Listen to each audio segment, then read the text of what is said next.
ശശി തരൂരിനെ കുറിച്ച് പറഞ്ഞാൽ ഒരു ജന്മം ഒരു പാർട്ടിയെ കൊണ്ട് എന്തൊക്കെ നേടാവോ അതെല്ലാം അദ്ദേഹം നേടിയെടുത്തിട്ടുണ്ട്.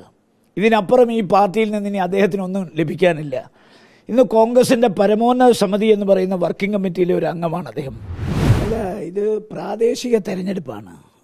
അസംബ്ലിയിലേക്കോ പാർലമെൻറ്റിലേക്കോ നടക്കുന്ന തെരഞ്ഞെടുപ്പല്ല. അപ്പോൾ സ്വാഭാവികമായി ഒരുപാട് ആളുകൾക്ക് തെരഞ്ഞെടുപ്പിൽ മത്സരിക്കണമെന്ന് ആഗ്രഹം ഉണ്ടാവും. എല്ലാവർക്കും ഇപ്പോൾ സീറ്റ് കൊടുക്കാൻ പാർട്ടിയെ കൊണ്ടാവില്ല.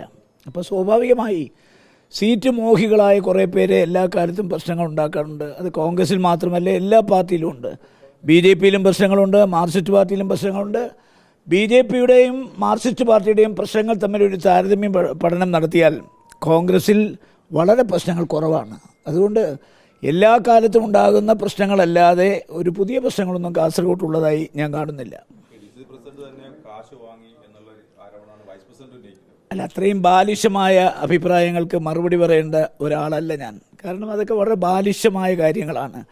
തെരഞ്ഞെടുപ്പ് സ്ഥാനാർത്ഥി നിർണ്ണയിക്കുന്നതിനൊരു പ്രക്രിയയുണ്ട്. ആ പ്രക്രിയയുടെ അടിസ്ഥാനത്തിലാണ് സ്ഥാനാർത്ഥി നിർണ്ണയം നടത്തുന്നത്. കേരളത്തിലെ 14 ജില്ലയിലും കോർ കമ്മിറ്റി രൂപീകരിച്ചിട്ടുണ്ട്. ആ കോർ കമ്മിറ്റിയാണ് സ്ഥാനാർത്ഥികളെ നിശ്ചയിച്ചത്. അതിലേതെങ്കിലും ഒരു വ്യക്തിക്ക് എന്തെങ്കിലും ആധിപത്യം പുലർത്താൻ കഴിയുമെന്നുള്ള വിശ്വാസം എനിക്കില്ല. അങ്ങനെ ആധിപത്യം പുലർത്തിയെങ്കിൽ മാത്രമല്ല ഈ പറയപ്പെടുന്ന ആരോപണത്തിന് അടിസ്ഥാനമുണ്ട്. അതുകൊണ്ട് കോർ കമ്മിറ്റിയാണ് സ്ഥാനാർത്ഥികളെ തീരുമാനിച്ചത്.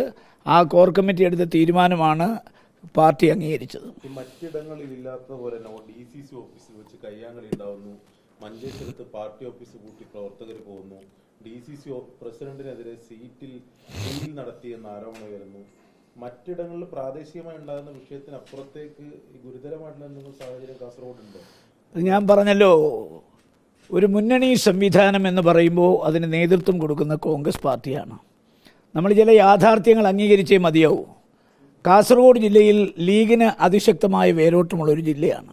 അപ്പോൾ സ്വാഭാവികമായി തെക്കൻ തിരുവിതാംകൂറിലും മധ്യ തിരുവിതാംകൂറിലുമൊക്കെ കോൺഗ്രസിന് ആധിപത്യമുള്ളതുപോലെ ലീഗിന് ആധിപത്യമുള്ളൊരു ജില്ലയാണ്. അപ്പോൾ സ്വാഭാവികമായി ലീഗുമായി ചർച്ച നടക്കുമ്പോൾ കുറേ വിട്ടുവീഴ്ചകൾ കോൺഗ്രസിൻ്റെ ഭാഗത്തുനിന്ന് ചെയ്യേണ്ടി വരും. ലീഗ് ഉത്തര മലബാർ തെക്കൻ കേരളത്തിൽ ചെയ്യുന്നില്ലേ? അത് സ്വാഭാവികമാണ്. അതുകൊണ്ട് ഇപ്പോൾ സ്ഥാനാർത്ഥിത്വം വേണമെന്ന് ആഗ്രഹിക്കുന്ന എല്ലാവർക്കും സ്ഥാനാർത്ഥിത്വം കൊടുക്കാൻ പാർട്ടിക്കാവില്ല. അതുകൊണ്ട് ചില സ്ഥലങ്ങളിൽ സീറ്റ് കിട്ടാത്ത ആളുകൾ അല്ലെങ്കിൽ ലീഗിന് സീറ്റ് കൊടുത്തതിൽ അമർഷമുള്ള ആളുകളാണ് ഇത്തരം പ്രക്രിയകൾ നടത്തിയിട്ടുള്ളത്. അതിനെ പാർട്ടി ഗൗരവത്തിലെടുക്കുന്നില്ല. കാരണം അതൊക്കെ ഇനി അങ്ങോട്ടുള്ള നാളുകളിൽ ശരീരം കൊണ്ടും മനസ്സുകൊണ്ടും UDF ഒറ്റക്കെട്ടായി പ്രവർത്തിക്കുമ്പോൾ അത്തരം ആരോപണങ്ങൾക്ക് യാതൊരു പ്രസക്തി ഇല്ലാതാകും.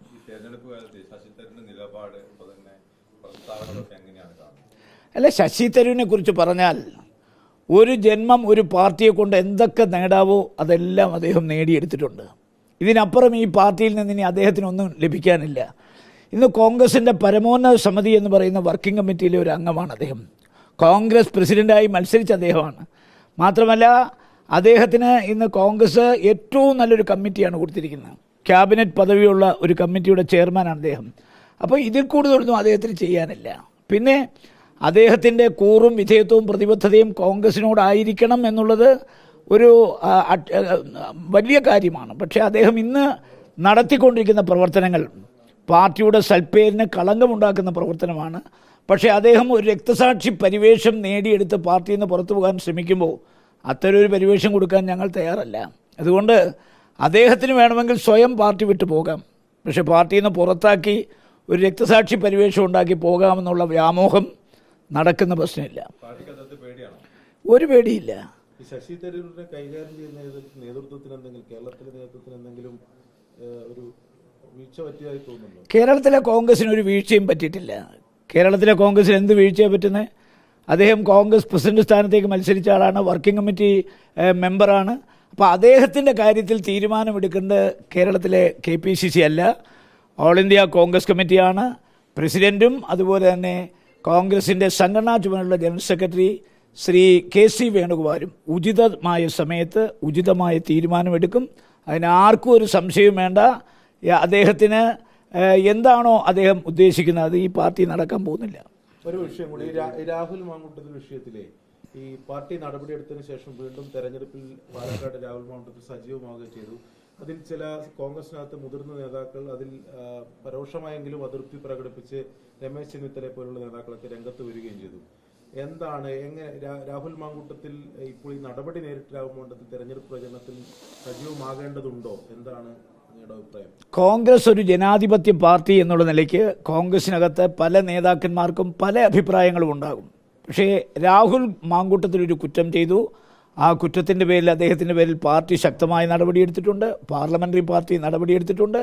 ഒരു കുറ്റത്തിന് 2 നടപടിയെടുക്കാനാവാത്തത് കൊണ്ടാണ് വീണ്ടും വീണ്ടും നടപടിയെടുക്കണമെന്ന് നിങ്ങളുടെ ആവശ്യം നടക്കാതെ പോകുന്നത്. കാരണം അദ്ദേഹം ഒരു കുറ്റമാണ് ചെയ്തു എന്ന് നേതൃത്വത്തിന് ബോധ്യം വന്നിട്ടുള്ളത്. നേതൃത്വം, കോൺഗ്രസ് നേതൃത്വം, KPCC നേതൃത്വം യുക്തമായ നടപടി ആ കാര്യത്തിൽ സ്വീകരിച്ചിട്ടുണ്ട്. പാർലമെൻ്ററി പാർട്ടിയും സ്വീകരിച്ചിട്ടുണ്ട്. അദ്ദേഹം ഇന്ന് പാർട്ടിക്ക് പുറത്താണ്. ഇനി കൂടുതൽ അതിനെക്കുറിച്ച് ചർച്ച ചെയ്യേണ്ട കാര്യമില്ല. അല്ല, അതാ ഞാൻ പറഞ്ഞത്, ആ വിഷയത്തെക്കുറിച്ച് കൂടുതൽ പ്രതികരിക്കാൻ ഞാനില്ല. അതുകൊണ്ടാണല്ലോ ഞാൻ പറഞ്ഞത് കോൺഗ്രസ് ഒരു ജനാധിപത്യ പാർട്ടിയാണ്. ഈ പാർട്ടിയിലെ പല നേതാക്കന്മാർക്ക് പല അഭിപ്രായങ്ങളുണ്ടാവും. പക്ഷേ പാർട്ടിയുടെ അഭിപ്രായം പ്രകടിപ്പിക്കുന്നത് 2 പേരാണ്. ഒന്ന് KPCC പ്രസിഡന്റും 2 പ്രതിപക്ഷ നേതാവുമാണ്. ആ 2 പേരും ഇക്കാര്യത്തിൽ വളരെ ക്ലാരിറ്റിയോടുകൂടി ഒരു മറുപടി പറഞ്ഞിട്ടുണ്ട്. അതിനപ്പുറമുള്ള മറുപടികൾക്കൊന്നും ഈ പാർട്ടിയിൽ യാതൊരു പ്രസക്തിയുമില്ല.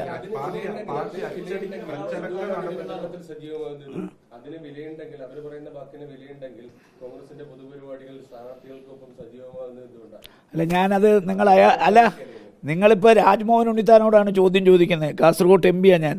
ഈ ചോദ്യം നിങ്ങൾ അയാളോടാണ് ചോദിക്കേണ്ടത്.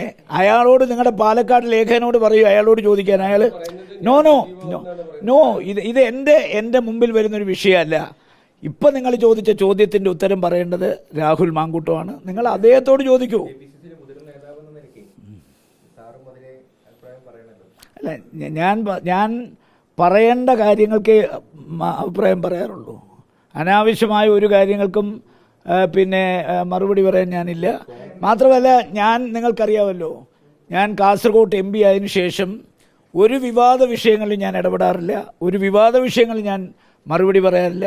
പിന്നെ നിങ്ങൾ മാധ്യമപ്രവർത്തകരാണ് എന്നെ ഇവിടെ എത്തിച്ചത്. അതുകൊണ്ട് നിങ്ങളോട് വളരെ മര്യാദയ്ക്ക് മറുപടി പറയുക എന്നുള്ള എൻ്റെ ഒരു രാഷ്ട്രീയ ബോധത്തിൻ്റെ ഭാഗമാണ്. അതുകൊണ്ട് നിങ്ങൾ ഏത് ചോദ്യം ചോദിച്ചാലും ഞാൻ പ്രകോപിതനാവില്ല. കാരണം നിങ്ങൾ ചോദിക്കുന്ന പ്രകോപനമായ ചോദ്യത്തിലും എൻ്റെ വളർച്ചയുടെ ഒരു അംശമുണ്ട്. അതിപ്പോൾ KPCC പ്രസിഡന്റ് വരുന്നുണ്ട്, അദ്ദേഹത്തോട് ചോദിച്ചാൽ മതി.